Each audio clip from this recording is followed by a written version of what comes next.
mountains going down to the jungle. There is like a small German Austrian community where that's finally we found. Attention, please, people. Attenzione, signori, we found where Nazi are actually hiding. Eccoci qua finalmente allo speciale. Primo iscritto, speciale un iscritto. Grazie per aver creduto in me, anche se non so chi sei, perché le impostazioni di privacy YouTube non me lo fanno vedere. Ma è grazie anche a te che siamo venuti fin qua e posso dire finalmente di avere in carne ed ossa un vero e proprio Inca peruviano. Eccolo qui. How are you? How are you? Introduce yourself, please. What's your full name? Okay. Hello, my name is Diego Alonso Amaya Cardosa. I am from Lima, the capital of Peru. I was born there and I have lived there like the last 26 years since I moved here to Barcelona. Good. L'intervista sarà in inglese, ma metterò i sottotitoli in italiano, va bene, sennò qui veniva un casino. So, after this brief introduction, you know, of course, because you are one of my main followers, of course you know all my passion for history and culture of other places. What can you tell us about your childhood? How was your life in Lima? What is actually the life in Peru?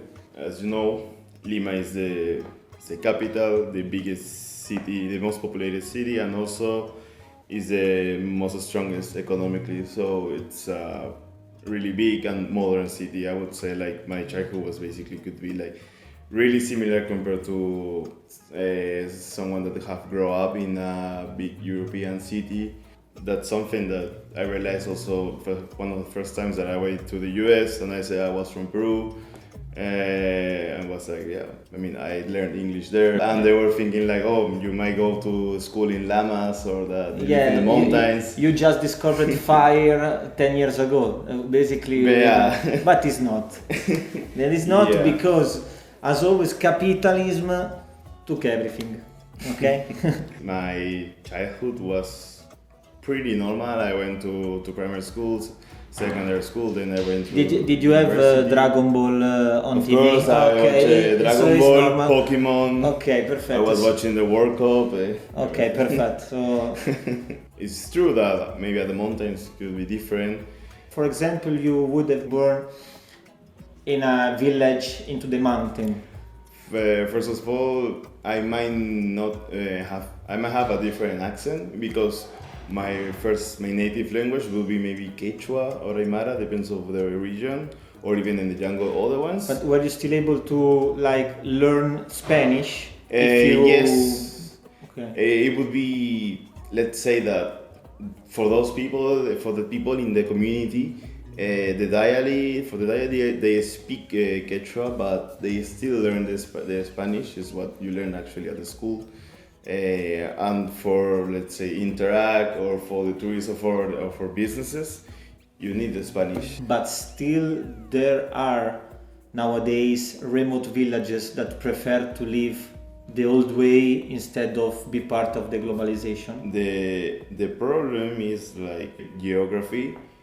The accessibility there is really hard, so actually they keep living on that way because it's what they have. There are some villages that are around 4,000 meters level from the sea or even more. Some of them there aren't even highways, so you are not going to see trucks with a lot of food going there. They might have not even a hospital or a clinic. They have like a shaman.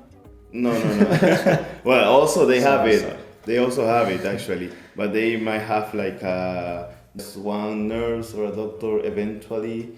Also, these schools might not have just maybe primary school, and to go to high school, secondary school, they might need to go to a bigger town, which could be 2 hours by walking or a bit longer. But at least it's a place if you need quiet. Of course it is. You want to be quiet. Of course it is. Actually, as you know, also Peru have become a really touristic spot on a global size. So many of these small communities offer a community-based tourism project where you visit them and spend a few days with them. They teach you about something about the culture And or the you cuisine. pay them so Yeah. they can. There is also like it's a new economic opportunity for them, which is really good. But some of the they need the training. They might need the language first, so it's there are not many projects and they are not cheap neither. I hope they are not like in Italy outside the Colosseum. You can have like the guy dressed as a gladiator, just to pretend. But in fact, he's just a person who just go home and live a normal life, but pretend to be a gladiator for the tourist. But I don't think it's like this. That you go in the village in Peru and they pretend just to create this scenario. No, or you think it's like this? It doesn't happen. I mean, what you could find is like some people is maybe in the city of Cusco, let's say, it's the most touristic one, and they have there the llama with this special, really Peruvian dress, with your with one of these and the llama. So you take a picture, and it's basically that's the reason why they are there, because otherwise they would be dressed like this without. Okay. So, but it's not really. I mean, in the Cusco could be you can find many people like that, but it's not frequently, and it's totally the opposite of these communities, because for them it's like a opportunity to protect their culture. At the same time, they have more economic profit. Okay, mucho gustissimo. Let's go to the second question. Second questions. Recently, I have uploaded the video about the tradition of consuming coca leaves in Peru. Could be used for the mountain sickness, the soroche, or maybe even be healed from, I don't know, pains, relief pains for other kind of problems. What can you tell about that? For sure, you have examples of this kind of stuff. Well, as you say, nowadays one of the most popular reasons that people consume the coca leaf is because of the mountain sickness. It's really common, like when you go. So it does work. Everywhere. Yeah, it works. You actually tried? Yeah, I mean, like the last time I went to Cusco, I arrived to the hotel and they give us the tea. They give you the leaf to put in the warm water, and it's really common. Like I think every hotel in Cusco and many cities in the mountains in Peru have it. It's like they pretty give you common. You the go inside the supermarkets, the mini supermarkets, and they have the leaves or candies or other options, because the coca leaf is not the only option that you have for the mountain sickness. But due to this, all of these things that are related with coca, and people say, oh, it's coca leaf is maybe the one that people choose most. Actually, there are other more effective. What I maybe can add is working in the mountains is really hard. I remember years ago I went to a small village with my school to work in the farms with them, and we literally worked like 2 hours or maybe one more. Even though we were really young, we were feeling like really exhausted. And this is something that is actually even in the daily life. Like the diet from the mountains is really different from the coast. They eat a lot of potatoes, cereals the whole day. So this is something like, for example, I don't have in the coast. I don't have in the morning potatoes or corn with cheese or with oats. It's totally, let's say, a heavier diet. They consume much more calories because the way of living is it's totally a different rhythm. Maybe they are also like in some way biologically different. Maybe their lungs are even bigger, to be able to breathe more when there is less oxygen in the air. Yes, actually, it's like something that we say like I joke sometimes. It's like, oh yeah, you have like 4 lungs because they have another performance, another pace. Do actually even children consume it, or it's allowed only to adults? No, it's you go to the pharmacy, you ask for the candies or the leaf, and candy. Okay. So yeah, because it's like candies, like the lemon candies that you have. We also have coca candies, and it's the leaf. It's like not something that have any process. So we do. I think in Europe and the rest of the world we do actually, put together the idea of coca leaves with cocaine with the drug. So For us, it's like you basically are on drug every day. But yeah, actually, there is a famous case of a Peruvian football player that he tested positive to doping. And he said, "No, I was having a tea." We don't know it was true or like. We give him the benefit of the yeah, doubt. of course. He take us to the World Cup, so. Don't speak. Actually, there could be an Italian in the World Cup. Well, right now, the Peruvian striker, he's a. The one of the coca leaf. No, it's another one. But not the one who yes. tested positive. No, he haven't tested positive. But what happened is like, his mother is Peruvian and her father is Italian, and he have lived in Italy his whole life. His last name is like Lapadula, so it's. La Padula. Yeah. Okay, yeah. Yes, of course. He actually played a few games, I think, from Italy in a friendly. Yeah, and now he plays for Peru. Peru. So there could be an Italian in the. Tutti a tifare la Padula, ragazzi. La Padula, siamo finiti così, che la Padula ce rappresenta. Grande, un saluto alla Padula che sicuramente ci guarderà. Ok, you survived the first 2 questions. Now let's go in one spicier, let's say. Okay. I have always wondered about, not only in this case in Peru, but mainly in all the basically Central and South American countries. When you are in school and you are studying history, I imagine that you spend more time than we do in Europe, unfortunately, speaking about los conquistadores in Latin America. It's written that actually imposed, both with force and both with other systems, their way of life, their economic, their religion. Do you feel in Peru that you are actually being in some way the consequence of the empire, an European empire? When you read actually what happened in history, you are like, sti bastardi, those bastards. or you are like, it's just history for you. That you read, and when you close the book is let's go and go to McDonald's.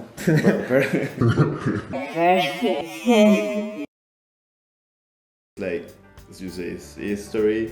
It happened 500 years ago. Society was much different, really different on those days. I mean, even here, or around those ages, you used to have the Inquisition. Years before, you also have the Crusades, and now come to South America. I just imagine like. Are you blaming the death perpetrated by our Christian God? Bravo, do it. I just imagine. At least you sacrificed people for a reason. Yeah, I mean, we put in the volcano looking for good weather for the whole year, so. At least there was a good reason. I just think like finding such a different cultures with a totally different mindset on those years is I couldn't think the way they are, so I just say it's history. Maybe that's what had to happen. Maybe not the best for us or on the best way, but we cannot do nothing to change it. Right now, it is true, like in Peru, you can find people like, maybe not that blame them for what they do, but the way they do it, because it was like, okay, religion, if you are trying to spread the word of God, you don't need to go everywhere there and destroy everything. Something that actually I always remember they say in school is like, when the Spanish arrived to America, at least for the Incas, was like a really difficult period. Like the two Incas, there was an Inca that should to be the one that was. There was like a battle between two brothers. And also there was like just a few years after the expansion, so they were trying to. They were still fighting with other small cultures that they couldn't, which they actually turned allies from the Spanish. And at the same time, they have different anticorps of the virus they have, and they give it to the people. There was like totally something new, so they needed the mascarilla. Yeah, they just died with the most basic flu or diarrhea. So you know what we say in Italy? Tra i due litiganti, il terzo gode. It means between two people arguing, the one who enjoys it is the third one. Yeah, and do like this. Then is the third one. So between the two Incas brothers arguing, the Spanish people Of course. Also, there is like a famous story in Cajamarca, one of the towns in the north. Atahualpa, the Inca that was the one between of them, he was captured by the Spanish, and he say he was captured in a room like this, that says, and he did like this, and where my hand reach of this room, we will fill the room 2 times with gold and 1 time with silver, if I'm not wrong, for my liberation. And the Incas started doing it, but then when they were resting, the Spanish were taking it out, so they never finished, and they were just all the gold must be here in Madrid. So Let's go find it. yeah, Have you ever imagined? I cannot say that. imagine. Yes. How would have been like Latin America without the Spanish conquest? It's difficult. And we always, well, not always, like, but sometimes we say as a joke, like, why didn't the British arrive here? Like, we compare ourselves to US or Canada, and we are like, Spain and Portuguese, and we are like, hey, can we just go back the time? And they change it, so, but we don't know, like, I mean, as the Europeans were able to travel that far, and they also have a different equipment, army. It's different to actually to feel like a different result, no? So, no idea really. It is what it is. But at least we have you, the real Inca, survived. It's clearly the heritage we have from the colony, from being a colony. There are also some cities where you can find people doing the siesta like here, or food. For example, grapes are not common in South America, but the Spanish bring it, and now the wine that you have from Argentina or Chile is actually really good. We in Peru have pisco. No, we have changed a lot of food. Because of that too. Basically, you gave us pepperoni. Yeah, true. Pepperoni, maize, what else? Tropical fruits, Tropical fruit. mango, banana, thing like Potatoes. potatoes too. Chocolate. In Peru there is more than 3,000 kinds of different potatoes. So How much? I would say almost 4,000 actually, but I'm not really sure. So imagine open like a fast food when you only produce potatoes. Okay, in my menu I would like a potato. Okay, you can choose one between 4,000. Okay. Well, actually, that also influences in our gastronomy. Like, according to Potato and astronomy. Gastronomy. Ah, okay. No. You put every star it is a potato. No. Like the potato have different texture and color, so we choose it for different kind of dishes that we do, and the variety of even all ingredients is crazy. The fishes, the species we have, the herbs. So If I will go to Peru in my future, what's the dish that actually I must try? well, I would say for sure ceviche. Ceviche. Yeah, ceviche. It's also my favorite, but I would say it's one of the many that you need to try. And basically what is it? I would say ceviche. Mm. It's basically, well, it's not totally raw fish. It's not like sushi, but it's a fish, but it's cooked with the acid, with the lemon. So you just put it I do the like raw fish, fish. so- It's the fish, the chili, salt, peppers, onion, and lemon. That's all that you really have the ceviche. Also, one that is really famous is the lomo saltado, that have actually a bit of influence from Asia. You use soy sauce and you use a wok to cook it. So, yeah. So this is an hint that maybe once upon a time before Columbus, maybe some Asian. I mean, Asia is closer actually to Peru Yeah, than coming from Spain. So maybe. Well, actually, it's once we were a country, Peru was promoting immigration. Maybe some mix of So, culture. there was coming people from Japan. There were people also coming from China, and that's a bit of the influence of, for example, the soy sauce that we use. Mm-hmm. Then also, they tried to promote migration from Germany and Austria.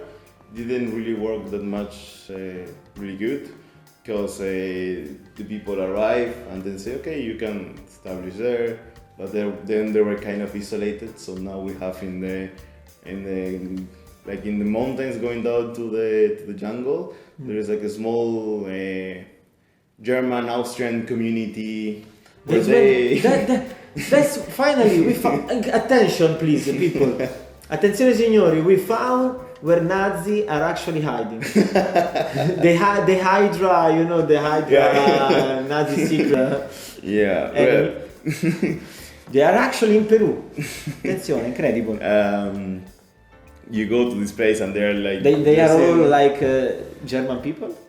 I mean, they are white, blonde, a meter 80, and the last names are mostly German. Schweinsteiger. And they have this typical dress with the Tirol and do like the dance because it's like also like a touristic spot for us.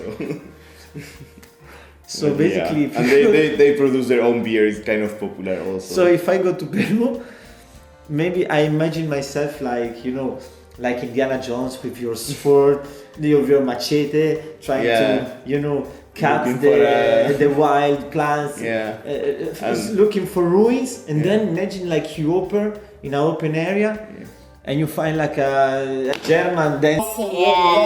Guten Morgen. What the fuck? Incredible. Questa non me la immaginavo mai. This is an incredible one. Thank you for sharing it. I will probably do a video about it. Yeah. Oof, okay, we are almost there. One last question, and you will be free to go in the German village. That would be the moment where I take one question from the subscribers, but since I don't have enough subscribers, I don't have the question. No so question so far. instead of asking you another question, I would say my public is basically Italian, so I would say specifically to Italy. Say something that you are sure that is gonna like surprise us. Okay. Well, I could talk about how much we also eat pasta, but I think it's not a good idea. So I will tell you about the panettone, no? Well, we call it panettone in Spanish. Come panettone? Panettone. Do you have panettone? I Yeah. thought it was only an Italian tradition. So yeah, the panettone for us. It's a thing for you. It's like the same like for Christmas, right? Okay. Yeah, but we're kind of obsessed with that. So we eat it like the whole year. You go to the supermarket like in July, May, Like whatever in you August, want. and you have your panettone. Yeah, and you have the panettone there. Of course, like all the brands have like Italian last names, like Donofrio.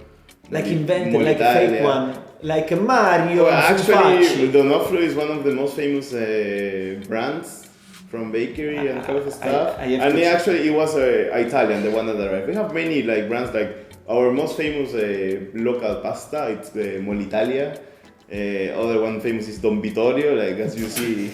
As one song Italian Barilla? arrived, they could. Do you have Barilla? Yeah, we also have, but it's too expensive, so we just do the one that we have. I honestly, I don't know how to react. I don't know if it's a good or a bad thing to have the panettone all the year. I think we would probably be like American, so all fat. It's really common, as I said, find it like the whole year, and in Christmas it's like people eat it like with the hot chocolate, and for us it's summer, so I don't know exactly what we do that. You know that, and also maybe you don't do this, but they put the butter in the panettone and they eat it. Wow. There is also like even one place that have a flavor that it's a panettone with hot chocolate, like that's the flavor of the ice cream. And you can have You it. used to have an ice cream of panettone. Yeah, if I am not wrong, Peru must consume more panettone than Italy, but I'm not sure. Would make sense. Yeah, as we consume it the whole year, like it's possible. Like you don't have like a salty one. No, we have the panettone, the classic one. We also have a chocotón, which is basically instead of the raisins and the fruta confitada that you have there, we have a small chocolate chips. Yes. So, yes. You took out the maybe the main question. You know, you have to know that in Italy, we have like a battle, which is even more important that I think political party of religion. If you want the panettone without the canditi, which is frutta confitata, or without. For centuries we have this battle between these two sides. Well, I think. Do you have sides as well in I think in Peru more the problem is with the raisins. Some people is not really a big fan with the raisins. You know the dry grapes. They're Okay. Yes. That's Uvetta. We call it uvetta, Okay. the grape. Okay. For Dried example, I am not a big fan, so sometimes I take out the raisins, but. We also have a different. We also have the pandoro. Which is just a. The panettone is basically, let's say, the one who has the mushroom look-alike. Mm-hmm. The pandoro is maybe just with the powder of sugar powder, sugar powder, and and just it is like sweet bread. Yeah, because as I say, panettone is something that Okay. really like people in Peru. There is also like a place that make like cut it like in slice and do it like a toast. I think people eat it with ice cream, but I'm not sure. Like, yeah, you find a lot of panettone. Oh, incredible.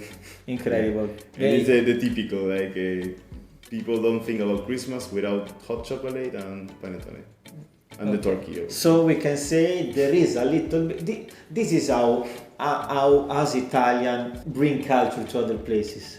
Yeah, with food. We bring in food, not with weapon. We suck it with weapon. Okay, we've lost barely all the wars that we tried, but we are good with exporting food. Yeah. Okay. Thank you very much, Alonso, for being here. Thank you for the invitation. Ringraziamo tutti, un ciao e un saluto in peruviano. Vaffanculo. If you know something in Quechua, it would be even better. No, I would say something in Spanish. I think like hasta luego, amigos.